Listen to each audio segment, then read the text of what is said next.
All traders want the same thing. We want to take more winning trades and less losing trades. I've been trading now for over 5 years, and this has been something that I have obsessed over. How can I lose less and win more? And after testing thousands of trades, there's one concept that I use that enables me to take more winning trades and less losing trades. And in this video, I'm going to break down that one simple concept for you. So for us to understand this concept, I'm going to be breaking down the anatomy of a candlestick. Now, before you start thinking, oh, a candlestick, this is super beginner, blah, blah, blah. You hear people online talk about candlesticks, and to be quite frank, they have absolutely no clue what they're talking about. When you really dive deep into the anatomy of a candlestick, it's a completely different game. You see, as a trader, you are trading candlesticks. That is what you are trying to read. Now, a candlestick is just the physical manifestation of the order book inside. And so you may be asking, what's the order book? Well, the order book is this here. This is what the order book looks like. And so on every single time frame, one candle represents the start and finish of that time frame. So if you're on a 15-minute time frame, each candle represents 15 minutes of trading. And in that 15 minutes of trading, the buyers and the sellers, the activity inside of that price leg forms a candle. And that tells you everything that you need to know about what's actually happening in the market right now. And what happens is inside of this candle is this. And this right here is the order flow. So I'll show you an actual image of an order flow, but for the purpose of this, we're going to simplify it because it's pretty much the same concept. Now, first, let's quickly understand the 4 important points of a candlestick. So this is a bullish candle. We have the high, we have the close, we have the open, and we have the low. The high represents the highest point that price reached in that time period. So if we're on a daily time frame, it's going to be the highest point that price reached in that day. The close of a bullish candle is going to be here. This is where price closed.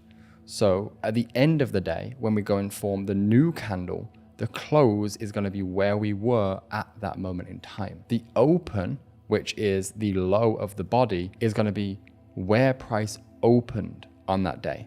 So when the new day began, we opened with a new candle, and that is your open. And then the low is the lowest point that price reached in that day. So we have high, open, low, and close. For a bearish candle, pretty similar, but a little bit different. Because a bullish candle goes from here up to here, that's what makes it bullish. While a bearish candle goes the opposite. It opens here and finishes down here. That's why it is a bearish candle, because price moves lower. So for a bearish candle, you have the high, which is the highest point that price reached in that time period. You have the open. Now, unlike the bullish one that opens lower and closes higher, a bearish one opens higher and closes lower. So the open is here, the close is down here, and the low is down here. Very, very simple stuff. What we want to understand is what's the actual process that's taking place as a candle forms, because the formation of that candle shows to you what's happening inside the order book. And what's happening inside of this order book and what's happening in this candle are one and the same thing, and it's telling you everything you need to know about the current ideology and sentiment from everybody who's participating in this market. Now let's take a look at how we can get the next candle to form and what's going to happen inside of that day. Let's use this candle to be our previous day. So each candle represents one day. This candle was our last day for euro dollar. So we had a bearish day. We opened price up in here. This was the high of price. We had a very aggressively bearish day. We closed down here, and this was the low of price. So how that happens is a lot of the times when you see a bearish candle, this bearish candle may have started bullish. Maybe it started like this, right? The candle opened. We had a run up to the buy side like this. A lot of the times this happens. And then after we've kind of liquidated something or something like that, then we come back down, and then we turn into a bearish candle. And then it comes all the way down to here, like this, right? And then it's a bearish candle, and then it comes back up a little bit, and then this is where it's closed. That is how the high to the low and then back to the close is formed. And so understanding this candle is understanding what's going on inside this order flow. So let's say we're going to look at the next day and how that next day is going to form. Well, if this is the close of the previous day, then the next day is going to open here. Regardless of whether it's a bullish or bearish day, it's going to open here because the close of the previous candle is the open of the next candle. If it's a bullish day, so, it looks like this, then the open will be down here, right? Because this is where we open regardless. Same as a bullish model, we open down here, and the close would be up here, and that would be a bullish day. Well, let's say it was a bearish day. Let's say, price opens here, we have a run up in price here. So this would be the highest that price reached, and then it comes back down like this, and then trades lower down in here, and ends up closing out as a bearish candle. Maybe price reached down to this price in here, having a bit of a retracement back up during the day, and then it closes there. That would be the open, the high, the low, and the close. That's the formation. Now, how does this get built? What happens during that day? So let's go back to the beginning of the day. So we're starting a new day. And so this is the close of the previous day. And so the new day is going to be opening at this price point. Well, inside of the order book, it's going to be here. The new day is opening at, let's just say, 005. That is the price. So in the order book, we have the price, we have the bid, which is essentially another word for demand, right? Or buyers. And then we have the ask, which is another word for sellers. Just think of it as bid is people willing to bid on something. So you're willing to buy something. And ask, you are asking for something in return. So you're selling something. The current price at any one moment in time is what is deemed as fair value. It's because that price right now is what the market agrees is the fair price for this specific thing at this specific time. It cannot be any other way. If it was to be any other way and the market didn't deem this as a fair value area, then the market would do something about it. So if, for example, this was the price and buyers disagreed heavily with that price, well, what they could do is they could buy at this price. In the order book, there are, let's say, 5 lots of cells willing to be sold at this level. Because at any point in time, there are 2 market participants. You have passive and you have aggressive. Your passive side of the market are the people who put their orders in. So think about your limit orders, right? Or your stop orders. Passive order is essentially a intention to do something. So if you see order book like this and you see 124 lots of orders up here, what that is that's a person or a group of people who have the intention of selling at that price point. At any point in time, they can remove their orders before they get triggered. The same is true for the buy side. These orders that you see resting in here, they are your passive orders. Then you also have your aggressive orders. Your aggressive orders are the orders that come in at market value from people who aren't willing to wait. So what they will do is they aren't willing to wait for price to come back down to here to buy. They want to buy right now at this price. They don't care. They're going to accept it. That is what's called the premium. So they're going to buy and place that order. Now, let's say there are 5 orders in here, 12 orders in here. And let's say someone comes into the market with 20 lots of buy orders and they're not going to wait. They're just going to buy right here, right now. And so here's what happens. 20 orders come into the market. Now, there is nobody here at this price point willing to sell 20 orders. So what happens? The market goes to the next available block of liquidity, which is the price that has sellers willing to sell what this buyer is asking for. So these 20 lots of buy orders, 5 of them will get filled at this level. So not all 20 will get filled because there's no one on the other side, right? For every buyer, there must be a seller. 5 get filled from here, taking this 5 here from 5 to 0. So now there are no more orders at this level. So what happens? Well, now the current price moves from 1005 to 1006. That is the last active area of transaction. That simply means that this is now the accepted value of price. And so what happens to the candle in this event? Well, it opens here, right, at 1005, where it's supposed to open, and then it trades up to 1006. And so this begins to start looking like a bullish candle. But we're not done yet because there were 20 orders that came into the market at 1005. But there were only 5 available, and they were available at 1006. That means there are still 15 outstanding orders. So what happens? Well, price then goes to the next available block of liquidity. And here there are 12 orders. So all of these 12 orders get fulfilled, and the 12 orders that were sitting there go down to 0. And so the fair value of price moves to 1007. And so too does the candle begin to form to the next price point. Now we go into 1007. And so now there were 20 orders, 5 got filled, leaving 15 remaining. Then 12 got filled. That leaves 3 remaining. And so those next 3 orders get triggered at 1008. And so the 33 orders that were in there, 3 of those orders get filled, taking this to 31. And so then they have absorbed the orders. And very likely price is heading back up into this 1008. And so that's how you see price started in here and then traded up until here. And what happens as well in real time, very, very fast inside of the order book, is that these spots start to fill up very quickly. People come back into the market and then you'll see a 5 in here. You see a 10 in here. You see a 30 in here. These fill back up, right? You see an 11 in here. You see a 12 in here, right? For example. Now, what happens? Let's say that we get into this price and this is the exact price that there are now 31 passive sellers who want to get into the market are at. And let's say, let's say there wasn't 30 in here. There were 15, let's say there were 10 buyers in here. Say there were 4 in here. So here we have 15 lots of buys, 10 lots of buys, and 4 lots of buys. So when we reach this level, now we have the passive 31 orders that are sitting at this price point. Well, a portion of them were just filled, if you remember.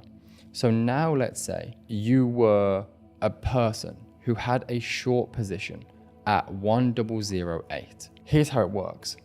Usually it works in a hierarchical structure, meaning if you were the first person to put your order in at this price point, then just a moment ago, when the 3 orders got filled from this level, you would have been one of them. Let's say you had 2 of your orders. Your 2 would have got filled. But let's say you were the 30th person. Well, you may have an order at 1008, but you didn't get filled because there was no one at that price point willing to take. Remember, these are passive orders. And so as of right now, there is no one willing to buy at this specific price point. So there are still 31 orders at this price point, but no one is taking them. No one is offering the other side. And so that's why sometimes price just stays still. And then you may have an active buyer who comes into the market. And that active buyer may want to take 15 orders. And so 15 buy orders come in at 1008, and then 15 sell orders get activated at 1008, leaving 16 orders remaining. Now we've had transactions, but price hasn't moved. Price has stayed the same. That is fair value. That is the agreed upon acceptable rate at this moment in time. That is fair value. So at any point in time, wherever the market is, that is where it's supposed to be at that given time. Now let's say those 31 orders now drop down to 16, right? Because now the other lot of orders were filled by the person who just came into the market. Well, now let's say an active seller steps into the market.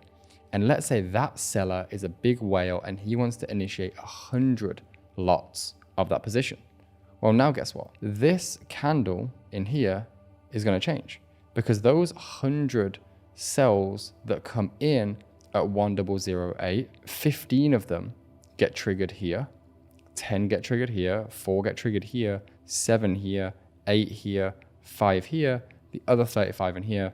And then let's just say there were 150 orders at 1. Well, now what happens? These 100 orders flood to the market, and all of a sudden we go from being here, and then as these 100 orders get filled, 15 get filled here, 10 get filled here, 4 here, 7 here, 8, 5, 35, and then we get into here. And so now we've shifted from a bullish candle to a bearish candle.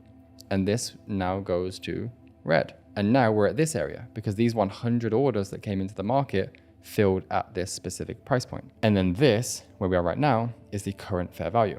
And then let's just say, for math's sake, 30 people come into here and then 100 people come into the market actively, right? It's active people that move the market.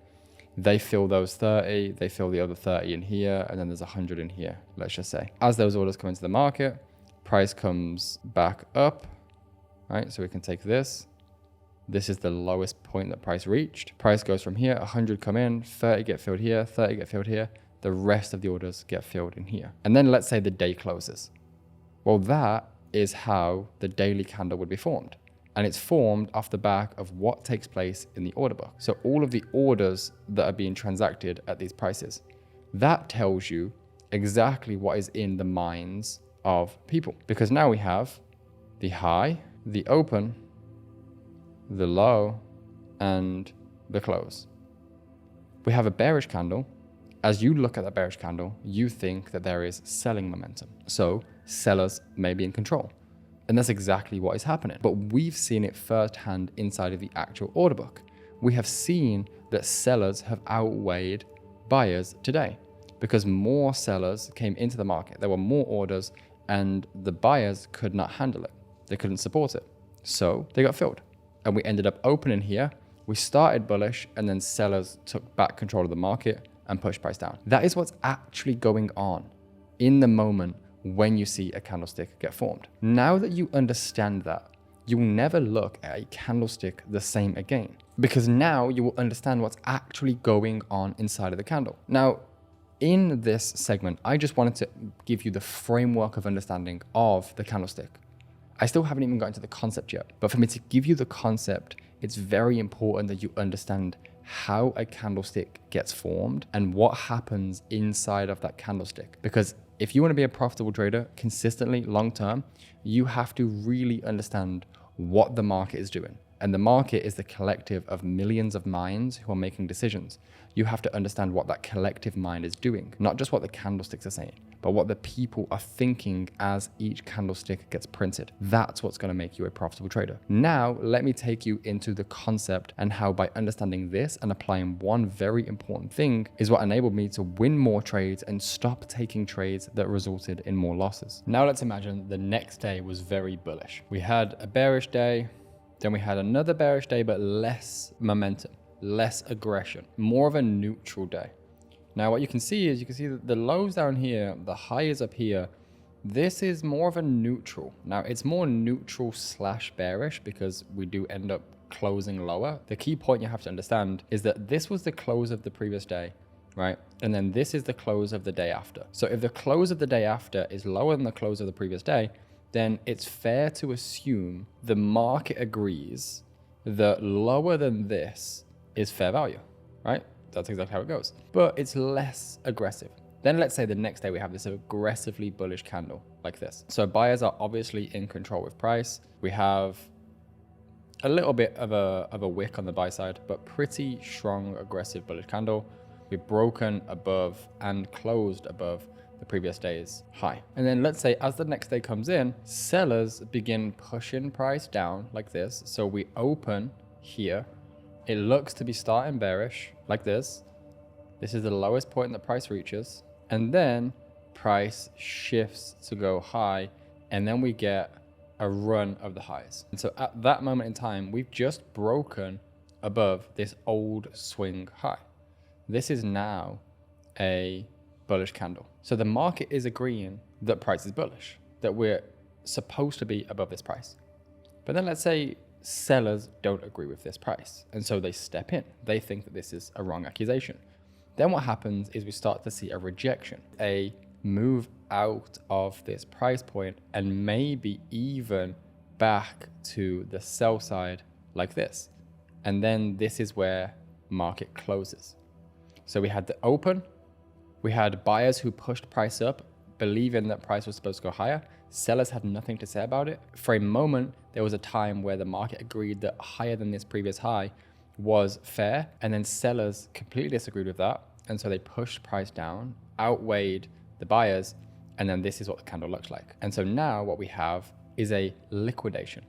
This is a rejection. The fact that price cannot break above this high and close above it being the key word, and the fact that it's also done the same with the previous day's candle, the likelihood of price continuing to trade higher is very slim. So just off the basis of understanding the logic behind price, sellers are controlling this price. We've tried to take out this high. It's been met with rejection from sellers. The market has closed down here. That simply means the auction of the market agrees that price is not supposed to be above this high. So immediately we have a frame for an understanding of price. The problem that many people make is they see this wick here and they believe that this is a break of structure. And so what do? They think that this is indicative of higher prices. They think that that is a bullish sign. So when they come into the market the next day and they see that, they're trying to buy price. And so when they go into a lower time frame, as the next daily candle forms, there's a lot of people out there thinking that this is actually bullish price action. And what makes it worse is the common trait of price here is to open here, give us a move to the upside like this, right? Starting out to be bullish. And then a lot of the times you'll see the continuation. You'll see the real rejection of price. And this usually ends up to be something that looks like this, a very bearish next move. This is what I want to be sharing with you. You have to understand that if a price fails to close above an old high, it is very highly likely that the next candle that gets printed is going to be a bearish one. It's also, a lot of the times when we take it one step further, which we're going to do in just a moment, it also gives contextual understanding to something even deeper, something that you could maybe anticipate. And so what you'll often see in a time like this is, if price was in a scenario where we had a move up to create this pullback to push higher, failure to break this high. A lot of the time, the responsibility of buyers who are propping up these moves is to overpower the sellers that stepped into the market here. There's a power struggle at play between sellers and buyers, as always, supply and demand. Now, when buyers move like this, try to attack this high, fail to break it. The reason they fail to break it is because they push it past momentarily and then sellers step back in and regain control of the market. Many people think that this is a sign of bullishness, when a lot of the times it's actually not. The fact that we closed back inside this range is very indicative that this low down here is now weak and could even be looked to be targeted, because then you'll have a candle like this, and then you're gonna have another day that's aggressively bearish again, and you may see that price starts to prop up, buyers try to take control of the market. This looks like it's starting to print green, only for the sellers to take back control of the market and push price lower. This is what you will see a lot of times. You'll see that these candles that have these large wicks, they start bullish, and then, or at some point they get bullish, and then they continue moving to the downside.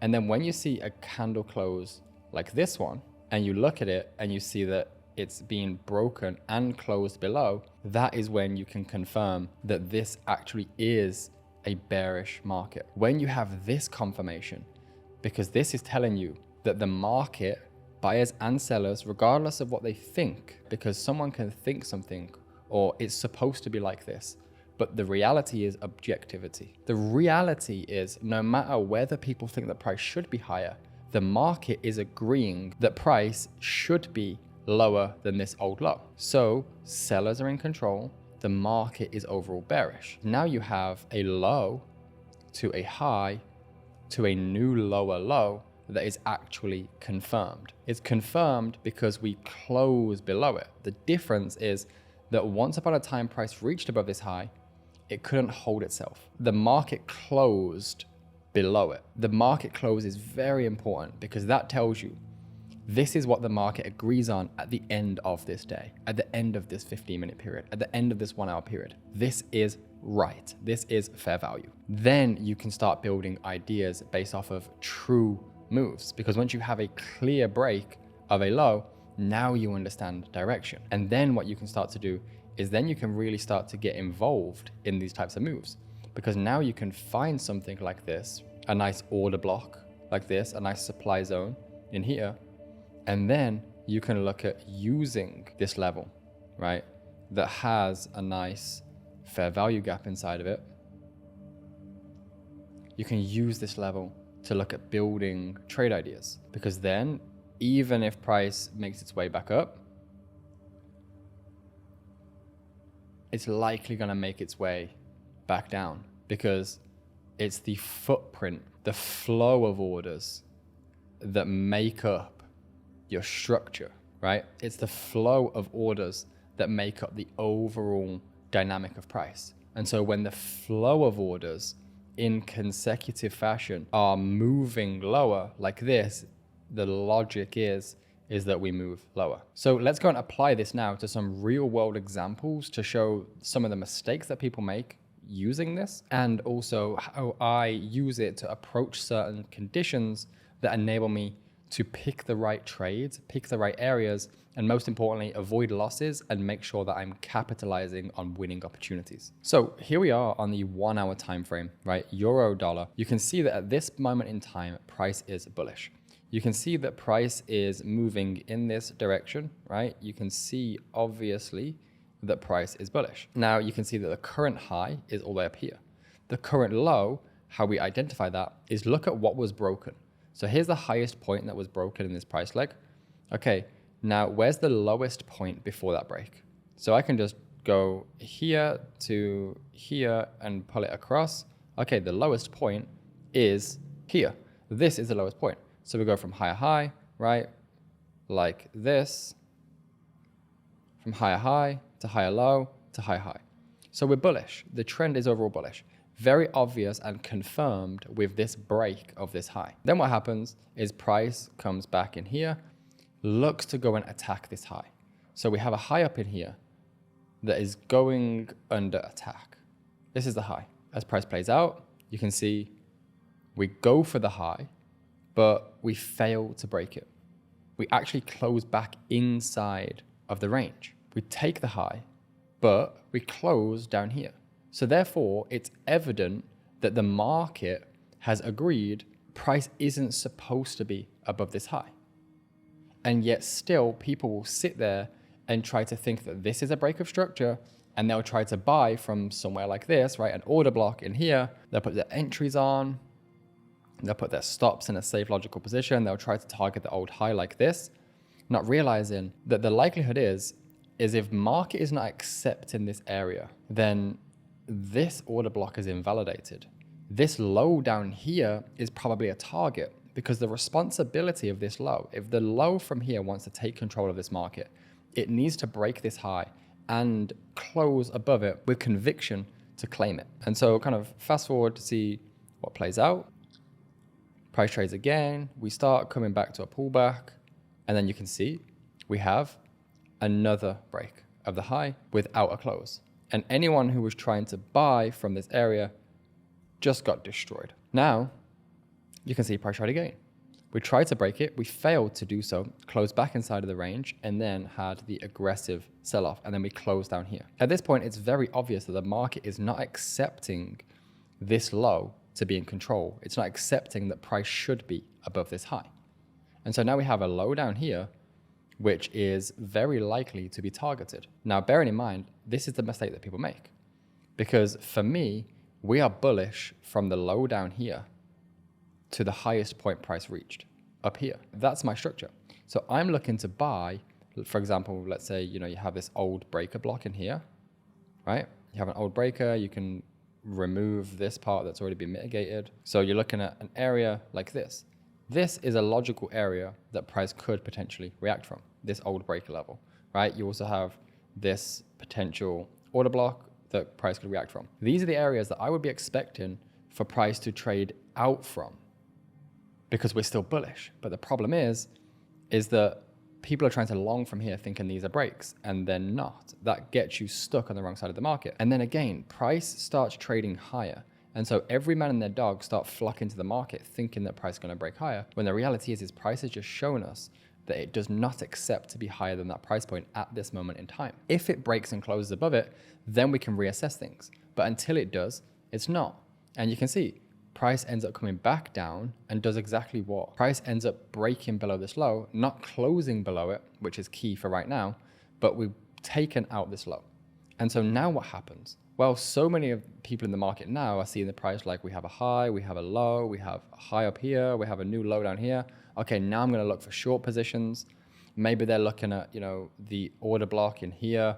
Maybe they're looking at the fair value gap in here, right? Even kind of ICT or SMC traders, right? They're looking at positions like this, where they can look at selling. Maybe they put their stop loss at the body closes in here, right? And then they're trying to target maybe the next draw on liquidity or something down here. These are the types of trade ideas that people are getting off the basis of this. When the reality is the market has not accepted this price to be higher. So if you kind of continue playing price out, price begins finding an area of support at this old breaker level, right? We begin rounding off. Now, some traders are trying to get involved in shorts. Some traders have just been tagged into their shorts and they get tagged straight out. Now, we are still not above this high. So until price can prove that we can break from this high, it still doesn't matter. And again, you can see that price begins rejecting from this high. Still a break, nothing. Expecting the next candle to be bearish. It's expected. Same thing again, right? Price cannot break the high. Price is agreeing that price shouldn't be higher. And so now the problem is that everyone, again, same thing, they just got stopped out of their positions above these highs in here. And so now what do they have? They don't have anything. They've just been stopped out once, stopped out twice, right? And they're just on the consistently wrong side of the market. And then price gets the break, and then price gets the close, and that is when we've confirmed that we're ready to go higher. And so now we actually have the break, but most importantly, the close. You can see the difference in the market. Huge difference between price just wicking a high and closing back in versus breaking above and closing with momentum. This clearly tells you that buyers are in control of the market and that market is likely to go higher. Little kind of piece of data that tell you so much once you understand the actual order book. Once you understand what's going on in the order book, it makes reading a price chart so much more powerful. But we still have a problem because there's a lot of the market that's looking at this and they're like, okay, this was a shift of the high, and then there's a little pullback, and then we break. And so they, at this moment in time, they're actually looking at this and thinking, okay, my way works. We had a break, we had a comeback down here, and we shifted higher. So great, it worked. It's a break, we pull back, we go higher. Well, guess what they do now? They use this as their new low. And then they use this as their, high. And so now what they're trying to do is they're going to be trying to long from like this. They're going to be looking at this like, well, I'm in the premium of the price, the discount of the price, like we have an order block here. Price going to come back into here and trade higher. That's their idea. They're going to do something like this. Maybe they put it down here. Maybe they put it on the low. And then they want to go, somewhere up in here. Who knows? But this is somewhat of their idea. But again, they're completely flawed because how I'm seeing this is it's not a high until it's broken. So we have a high, our price goes high, low, up into here, we pull back, we don't break. Because we don't break, so this is the high. We failed to break it. So this becomes the high, right? Failed to break it. So now this is the high. Very, very different concept. We do a low to a high to a low to a high. Very, very different concepts. So this is my low. And then this is the possibly current high if it comes back. If it continues going higher, the high will go higher. But this is what the price looks like. So some people are seeing it like this. This is the mistake they're making because they don't wait for candle closes. They're trying to long thinking this is their protected low. Now, because I know that so many people in the market are doing that, to me, this is liquidity. This is liquidity. So I can expect that price will probably trade through this level. And then you can look at areas like, we have a fair value gap in here. That's the only real level. Kind of have this inverted fair value gap. And so you could build a trade idea off that. You could build a long position. Again, this isn't exactly how I trade. I'm just kind of giving you the frameworks of understanding candlestick concept, because regardless of how you trade, if you can understand how to actually get a bias and what highs and lows to use and how to confirm them, you can trade anything as long as it makes sense. And so you could be more aligned with something like this, where you're taking the open of the fair value gap and you're still targeting the highs. Play price, price begins reversing. Now this is where most of them are trying to get involved in the market. And The market sits in their area. Sits in their area. Now they're getting an absorption. So maybe they're thinking that the momentum is slowing down. They get a little run in here. This is probably enticing more people into the market because they believe that this is their low. But for me, it's liquidity, right? That's not the actual low. Then price runs through, gives them another little bit of a reaction, and then eventually takes them straight out, right? And then you get a reaction like that. Like, it's not lucky, it's not right. It's logic. You confirm something when it breaks. It's confirmed when it's broken. The low to the high. That's my structure. The only possible area that could be of interest in this bullish price leg is the fair value gap. There's no fair value gap in here. There's no fair value gap anywhere other than this fair value gap with these order blocks. And you can use the body closes. So it looks perfect. It looks hand selected. It looks amazing. Like, it's just the logic of following the order flow. But you must use the wicks. Again, you can see it here again. We have a low down here. Look at how price doesn't break below that low. It wicks it, comes out, wicks it, comes out, wicks it, comes out, telling us that it doesn't agree that price should be lower than this price leg. It believes that price should be higher than this level. But this is just a pocket of liquidity for price to fish into before we go. And now we're going to look at an actual trade that's aligned with my actual strategy and showcasing the importance of this break. So what you can see right now is we're on the 50-minute time frame. Now, if I just pull us back just a little bit before we get any of these moves, this is the 50-minute time frame. This is how everything is looking. Now, structurally, you know, we were bullish, we had a range, we had another shift, and then we had a change of character. So we had a higher high, lower low, but then we had another higher high. So at this point in time, we shift back to bullish. So at the moment of looking this, in New York session, we are bullish. We have a swing low down here. We have a swing high up in here. We're expecting higher prices. Then we also have, bear in mind, we have NFP on this day. So of course I'm not trading it. This is just pre-context. NFP does this. Now, for those who don't know NFP, what NFP oftentimes does is it fishes liquidity above highs to collect liquidity to be able to operate in the opposing direction. Unless there's a clear intentional macro reason as to why NFP would do a certain thing, it's all the time going to fish for liquidity on one side and then fish for the liquidity on the other side. But notice that we don't get a break above this high. So we wick it aggressively. And a lot of people think that that means that we should be expecting higher prices. How many people had buy stops above this high as it gets rated? How many people, as it gets rated, are trying to buy in that move? Until it's being confirmed, it isn't. And so we have that aggressive low. We close back into the price range, shows us a obvious and clear rejection that the market doesn't agree that price should be above this high at this moment in time. And so what most people do is they use this high and then they use this low and now they have a new high. And maybe they're trying to long from here. Maybe they're not, right? But if they are trying to long, well, they get into their position. They have a great little move higher. Everything's going well. And then they get destroyed. And here's what happens to them. Because now what they do is now they think that they're bearish. And so now they think that they should sell, right? And again, even a broken clock is right twice a day. So it doesn't mean that they're every single time going to be incorrect. It just means that trading is about edge. It's about having a consistent edge over the market. Consistent being the key word.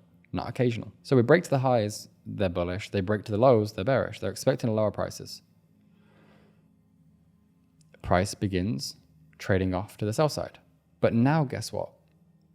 They are still bearish on price, right? So we come into the market in London session. So this is the session that I'm trading, London session, 2 a.m. to 5 a.m. EST. This is before the clock changed. They are looking at the market, or a lot of people that make this mistake are looking at the market as bearish. I'm not. I understand that this isn't a break. I understand that the structural level is still like this. So we are bullish to the high. So I'm looking for long positions, but there are more than just candlestick closures in my strategy. So I'll walk you through that. Firstly, if you haven't watched any of my videos, I break my strategy down a lot of times. Pretty simple overall. We look for a directional bias. So what direction is the market going to go using market structure? We're bullish. So I know that in London session, we're bullish right now. I'm expecting to trade higher. That's my expectation. Then I need areas of interest to trade from. So in this scenario, the first thing I do is understand liquidity. I understand that we have buy-side liquidity, which is amazing because that's liquidity for me to trade into. I see a lot of sell-side liquidity across these lows. We have 1 low, 2 lows, 3 lows, 4 lows on Asia low, on this kind of intermediary New York PM session, lunch session low of the previous day. So what I don't want to do is get trapped, like most of the market, by chasing going long at London Open, because there is a lot of stop losses below this low. And the entire purpose of the market is going to gravitate to collect orders. That is how the market maker makes money. It needs liquidity. It needs to facilitate orders. So I do not want to get trapped. So I need to look at something that is below this low. That's when I can start looking at areas of interest. Now, for me to get an area of interest, I'm looking at a couple of different things. Sometimes it's clean and beautiful, sometimes it isn't. So I'm looking at these ranges in price, right? You kind of have these ranges before you get the aggression. So you have from this low to this high, that is a range, but we have something interesting.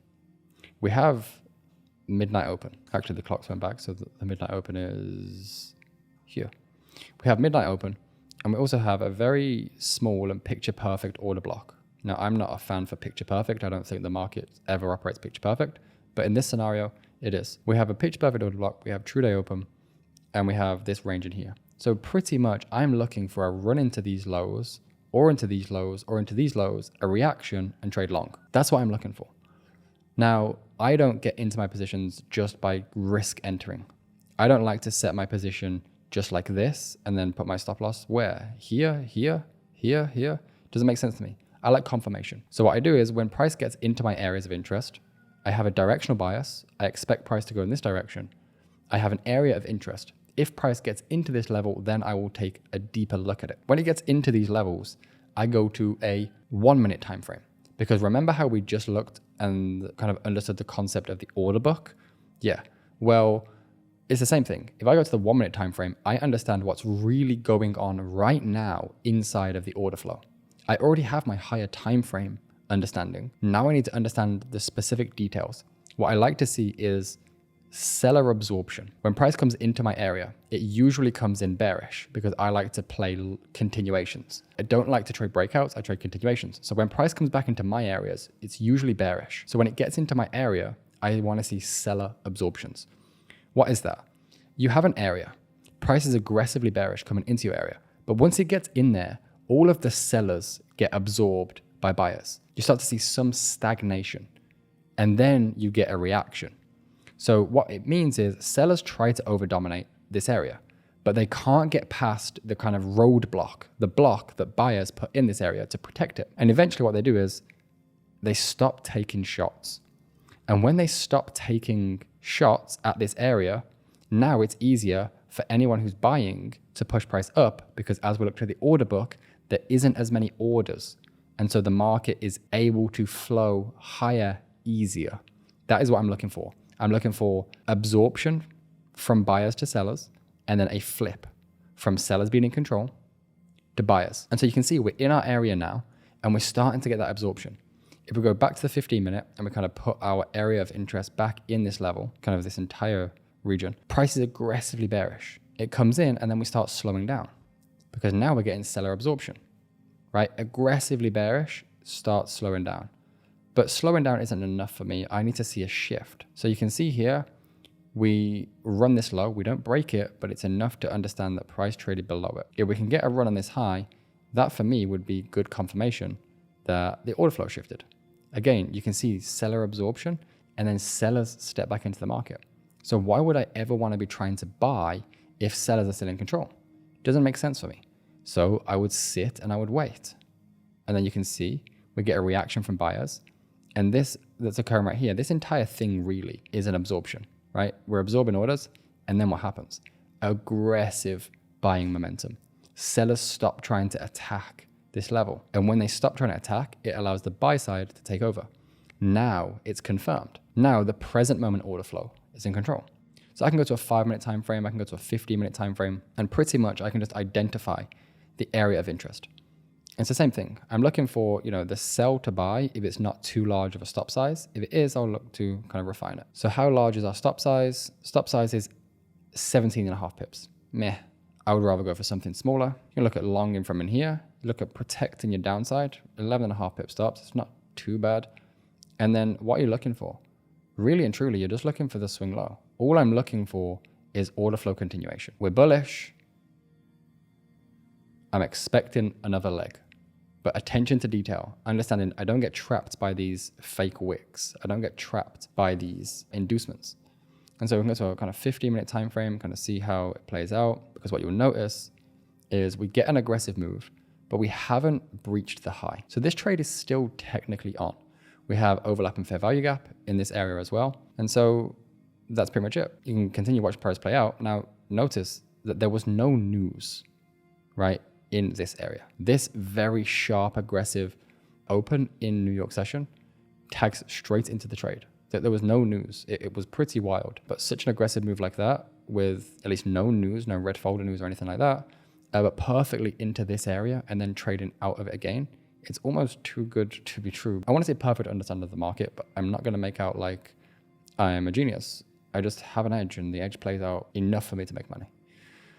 And so we invalidate the fair value gaps, we respect them, we respect the order block, and we continue trading higher until eventually, and it does take some while, because you can see after we do get the reaction, price does start kind of rounding back down into this area. Asia opens a little bit kind of range bound. Now London's beginning to open. We have a manipulation on sell side of Asia, and then aggressive move out of London, and we take out the key level, right? The key old high, the old daily high.